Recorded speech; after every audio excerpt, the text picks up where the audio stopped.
Hey everyone, I'm Claire Saffitz. Welcome to my home kitchen. Today I am showing you my #1 go-to cookie for the holidays. It is a Chewy molasses cookie, and it is sort of like a softer, spicier ginger snap. It's filled with molasses flavor. Really nice balance between the warm spices and the kind of bitter sweetness of the molasses, and it is a perfect holiday cookie. Very easy to make. I'm gonna show you how to do it.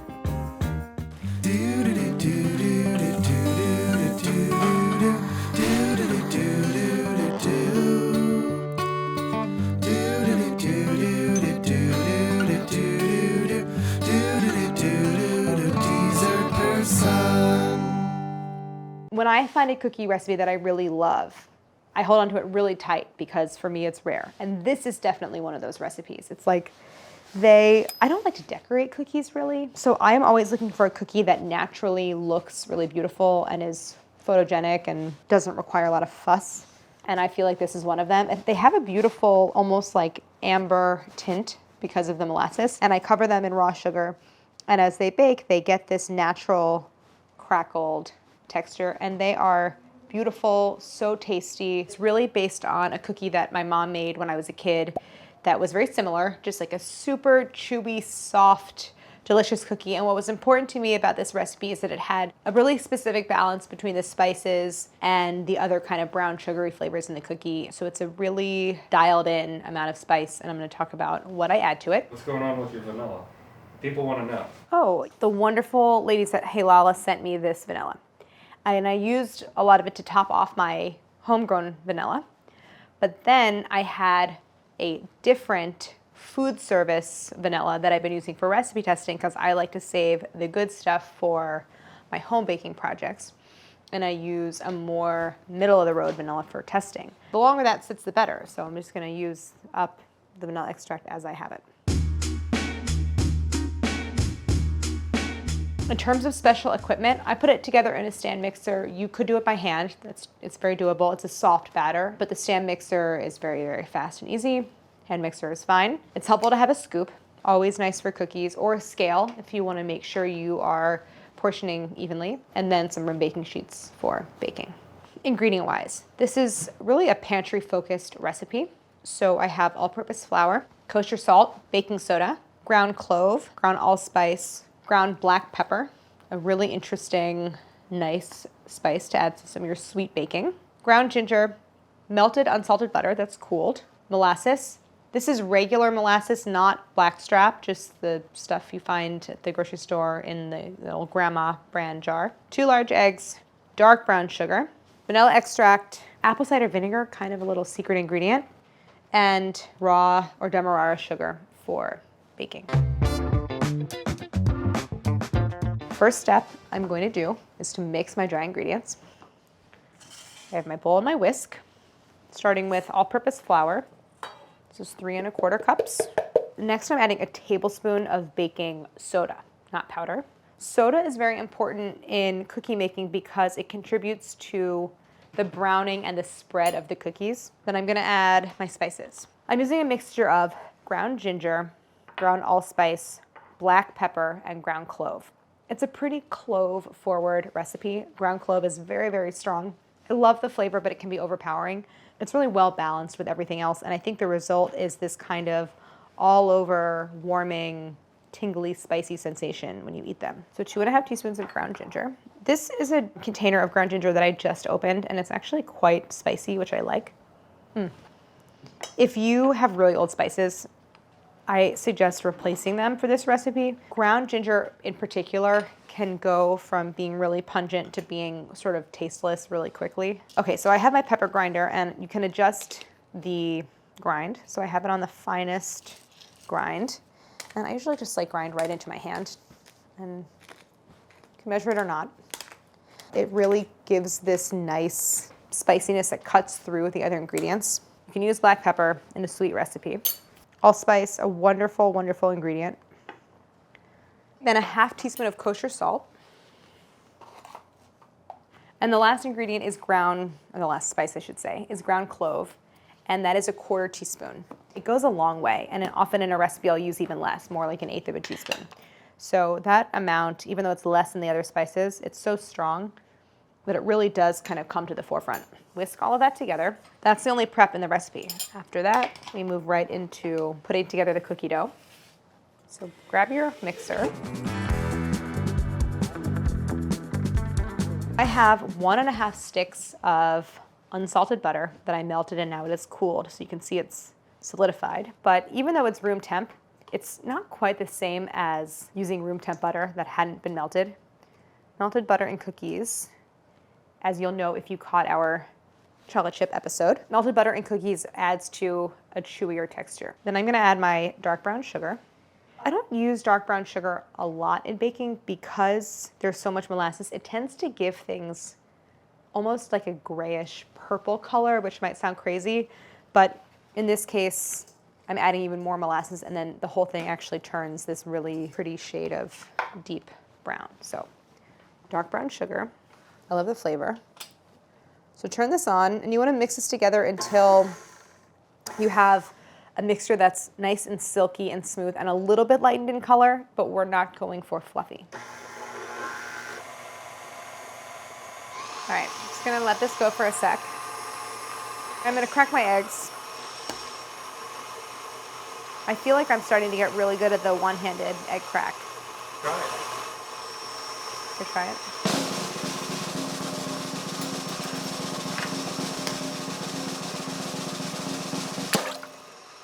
One egg at a time. I have 2 total.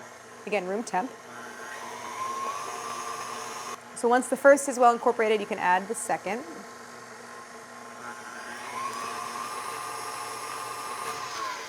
Because what often happens is you have trapped butter clinging to the sides. I'm gonna give everything a nice thorough scrape down. And now I'm gonna add the remaining liquid ingredients. So that is our molasses. I have a 1/2 cup.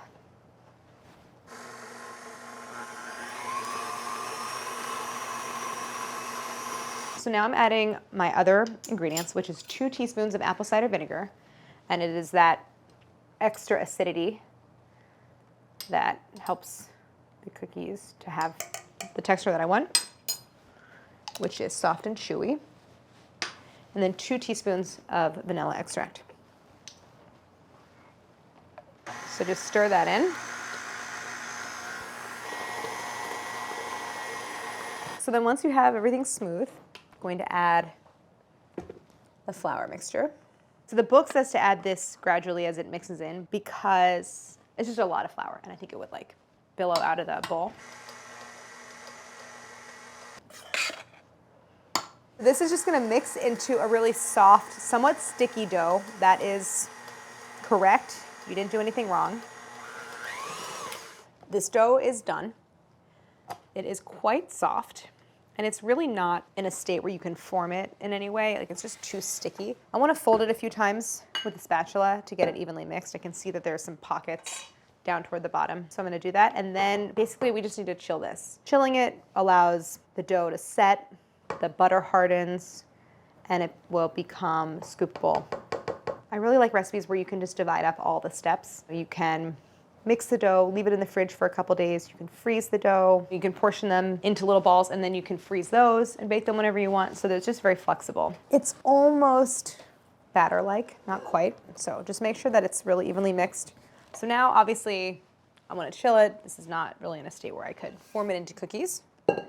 The book says to divide it into and wrap each half in plastic, forming like a 6-inch square or so.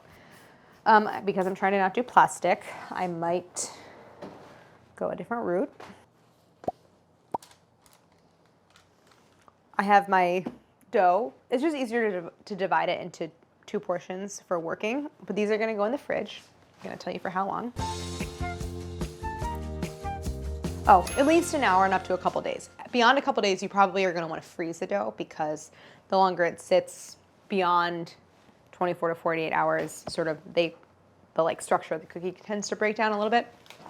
But I'm gonna show you the dough that I made yesterday. Once your dough is chilled,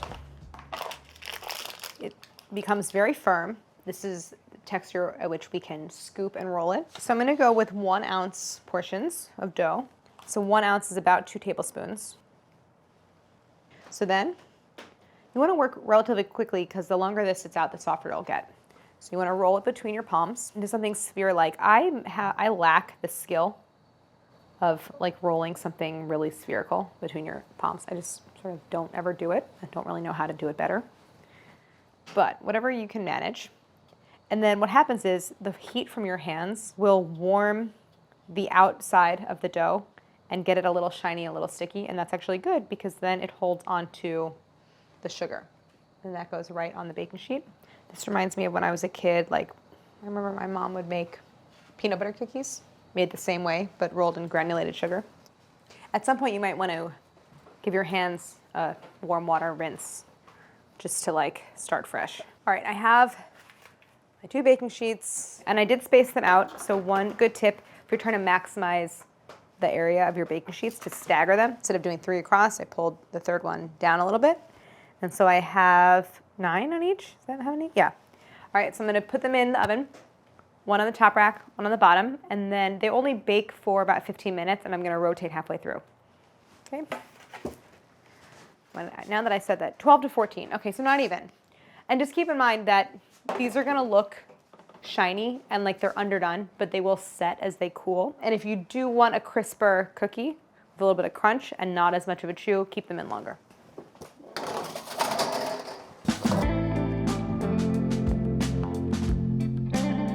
These are done. They are a little bit puffed. They will settle down as they cool. I'm gonna pull them out, and you can see that they have this beautiful, I'm gonna show you up close, this beautiful crackled texture. And then like they look a little bit shiny in those cracks. So they might appear a little underdone, but they will set as they cool. So I'm gonna let these cool. On the baking sheets, that's really important because they're very, very delicate at this stage and they need a chance to set. So don't try to move them. So let them cool for about 10 minutes on the baking sheets and then we'll taste. Pretty close. This is a very, very attractive cookie. I'm a chewy cookie person, so I'm gonna show you just how soft they are. So you can see, like they're fully cooked on the inside and they have a crumb. You know, there's an interior texture there, but they just stay really soft. A lot of that chewiness comes from the molasses. The chewiness doesn't come from under baking. Like it's not that you just didn't bake them enough. You bake them the right amount, but they retain this really soft texture. You get the clove, a little bit of the ginger, like they all kind of do something a little different. You get heat from the pepper. They kind of seamlessly work together. And every time I make them, I'm reminded of why it's truly one of my favorite cookies. Maybe second only to chocolate chip. I'm a dessert person, but I hope you enjoyed watching. I highly recommend you try this for the holidays. Freeze them, gift them, do whatever, but it's a real winner and a very easy cookie with a lot of bang for your buck. So thank you for watching and like and subscribe. Good.